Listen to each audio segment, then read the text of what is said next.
Salut, alors moi aujourd'hui je me posais une petite question, je me demandais...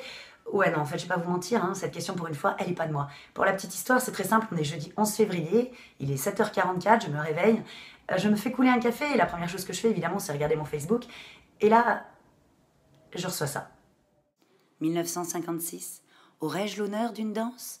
1976, puis-je t'inviter au ciné? 1996, on va boire un verre? 2016, coucou, tu veux voir ma bite? C'est marrant, j'ai l'impression que plus on a enlevé les poils, et plus on a enlevé les formules de politesse aussi, tiens. D'abord j'ai ri, et puis après je me suis demandé quand même si ça méritait pas 5 minutes d'études, hein, pour savoir ce qui s'était passé comme ça sur l'évolution darwinesque de la drague. Retournons en 56. Je pense que vous n'êtes pas nombreux à avoir connu 1956, moi non plus, quand même. Mais je me dis que ça devait pas être facile niveau rencontre pour Jean-René et Jacqueline à l'époque. Ah bah non, regarde, 1956, ça faisait quoi? À peine 10 ans que la femme, elle avait le droit de voter? La pilule, elle était inventée, mais nous, il a fallu qu'on attende 67 pour qu'elle soit légalisée. Et on prenait quand même d'être vierge jusqu'au mariage. Bon, la moyenne du mariage était 23 ans à l'époque. Hein. Ah bah, 23 ans aujourd'hui, t'imagines? Ah, je l'imagine bien, Jean-René, en 1956, se baladant sur la place du marché, comme dans une pub Saint-Moret. Il a 18 ans, il croise le regard de Jacqueline dans sa petite robe en mousseline. Il se dit, c'est elle, c'est la femme de ma vie. Je vais l'inviter au bal pour ce samedi. Et après quelques valses, ils regardèrent ensemble le clair de lune, un petit baiser chaste, et pour aller plus loin, il a fallu qu'il demande sa main à son père. Et là, paf, c'est quand même les seuls à pouvoir fêter les noces d'argent, d'or et de diamants. Hein, ça n'existe plus aujourd'hui. Ah bah non, c'est sûr, maintenant on te demande ton 06 et dans tous les cas, c'est pas la main que tu vas demander à ton père. Non, c'est des capotes. Tu sais à combien elle était la place de ciné en 76? 5 francs. Ah oui, pour ceux qui n'auraient pas connu les francs, ça fait moins d'1 euro. Ah bah tout de suite, tu te dis que t'en as un petit peu rien à foutre, 5 francs la place, si tu dois passer la moitié du temps à galocher, par exemple. Ah, parce que forcément, de nos jours, au prix où elle est, tu réfléchis un petit peu plus. Et puis de toute façon, ils ont inventé un truc qui est anti-galoche au ciné maintenant, hein, c'est les lunettes 3D. Donc, Ah, les années 70, la révolution sexuelle, sexe, drogue and rock'n'roll, les hippies, faites l'amour, pas la guerre. Ils ont dû bien se marrer, les coquins, quand même. Enfin, jusqu'au sida, hein, ça a calmé un petit peu tout le monde. Et puis est arrivé évidemment le féminisme. Alors je n'ai rien contre le féminisme, hein. Moi-même étant une fille, je suis bien contente qu'on ait milité pour mes droits et ainsi j'ai pu sortir de ma cuisine aujourd'hui. Mais à l'époque, en fait, on militait surtout pour le droit à notre corps, tu vois, à pouvoir l'exposer, à pouvoir en faire ce qu'on veut. C'est-à-dire se balader à poil si on avait envie, une plume dans le cul, hein, voilà.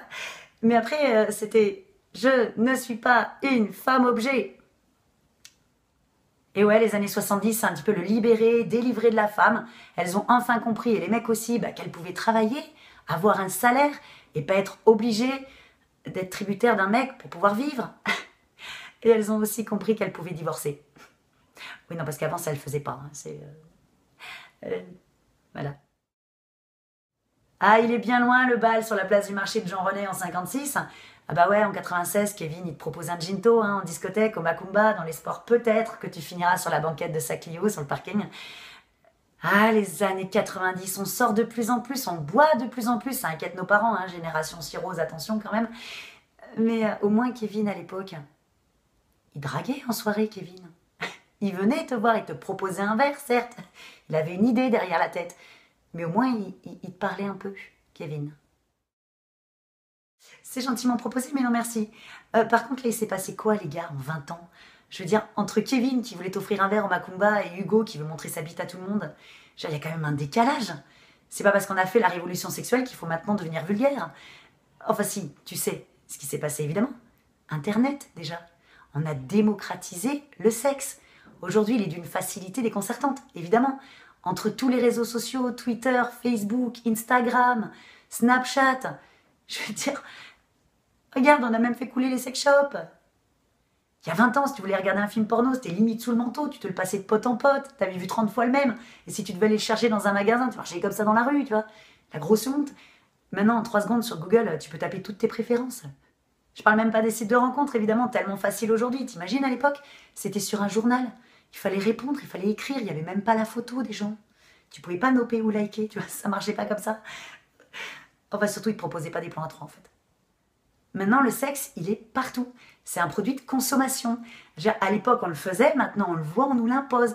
Que ce soit à la télé, au ciné, dans les magazines, dans les pubs. Pour vendre maintenant des lunettes ou du jambon, il faut qu'on mette une meuf à poil. Et ça, c'est normal. Ça fait quand même longtemps que j'ai pas vu des gens habillés dans les clips de rap, par exemple. Je sais pas pourquoi, les filles, elles ont tout le temps chaud. Hein. Et après, il faut pas qu'on s'étonne non plus. C'est une telle surconsommation que forcément, ça devient une habitude. Les années 2000, c'est quand même la génération ponctue. Ponctue. Oui, c'est-à-dire vouloir tous les avantages sans les inconvénients. Oui, c'est-à-dire que tu ne t'attaches pas à quelqu'un, tu couches avec, cette personne, tu ne partages rien d'autre que ça, et comme ça, en fait, t'as pas besoin de t'installer, t'as pas besoin de lui prouver des choses, t'as pas besoin de tout ça, en fait, hein, t'as pas besoin d'emmerde. Voilà. Donc c'est de cette génération-là, c'est-à-dire que on prend le plaisir là où il est, sans aucune contrainte. Et de nos jours, tu te dis que pourquoi effectivement vouloir se mettre en couple quand finalement tu peux avoir le beurre, l'argent du beurre et le cul de toutes les crémières. Mais en même temps, plus ça va et plus j'entends les gens se plaindre. Mais dans tous les cas, il y a une offre et une demande. Je veux dire, si les hommes parlent comme ça aux femmes, c'est que quelque part les femmes laissent un peu parler les hommes comme ça aussi. Ah si, je me pose quand même une petite question au niveau évolution, parce que si en 2016, Hugo nous dit « Coucou, tu veux voir ma bite ?» Léo, en 2036, il fera comment? Je veux dire, il arrêtera de nous faire la bise, il mettra direct une petite sodomie. Je m'interroge. J'ai hâte. Non, vraiment. C'est beau l'évolution.